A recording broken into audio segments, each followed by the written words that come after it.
Let's bring in our guest this hour, former homicide prosecutor Melba Pearson. Melba, great to see you as always, my friend. Melba, we're hearing a lot about this voice as we have for the past couple of weeks.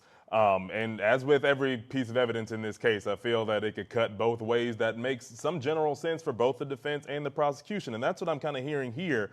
One thing I think the jury is going to wrestle with about the testimony from this witness is that he says the voice happened as soon as Patrick left for the errands. He left for the errands, and then, the call happened, and that's when she said the voice intensified, saying, quote, this is your last chance, kill the kids before killing yourself. And then here's where it gets a little dicey for me, Melba, is that she says the voice stopped after Callan was killed, the final child and everything like that. I'm sure a juror is going to wrestle with conveniently in this window of time is when this voice came about and when all this happened. But also, Melba, I could see if it's a command hallucination, maybe because you completed the horrendous task, you completed the command, then that's when it ended. I mean, the defense could argue it that way.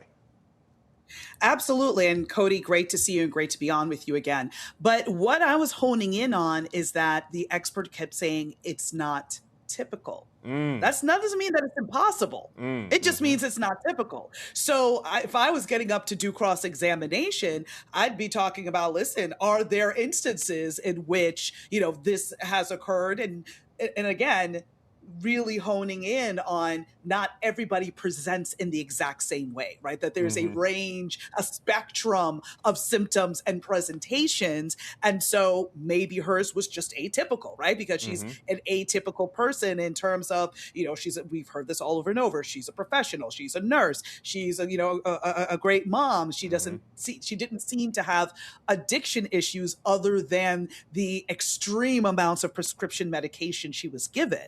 And so also, again, what role do the prescription medications play in this command hallucination? And could there be some, side effect from one of the medications that could have triggered this as well? So does he have any other patients who present the exact same way and had that level of medications in their system and was also dealing with postpartum, right? So there's a lot, I think, for both sides to work with here. And Melba, that's just the thing about this case here, dealing with such extreme instances of mental health crises that we're talking about, because the thing about it, to your point, mental health doesn't present itself the same way. You get the same condition and have 100 people lined up, and you're going to get 100 different presentations of the same mental health issue that's going on. That's just the way that works.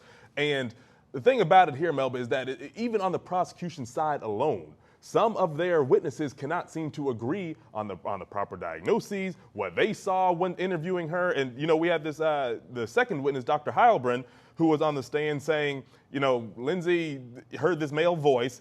He says he disputes that. He disputes the characterization of that experience as this hallucination and pretty much says that these were Lindsay's own thoughts that she had here. I mean, that's not an external male voice. That's going to be a critical distinction that the jury is going to have to, or is going to be tasked with, separating here. That was it her voice and this is just a deflection of responsibility, or was it really happening within her head? I mean, ultimately, Melba, I don't envy anybody on that jury. Oh, absolutely not. Absolutely not. But I still think going back to whether or not it was her own voice or a commanding male voice, right? At the end of the day, she kept reporting that she was having these horrible thoughts, these dark thoughts, these thoughts of self-harm. So I don't think it really matters that much whether it was an external male voice or her own voice. At the end of the day, this was not something that she had control over, right?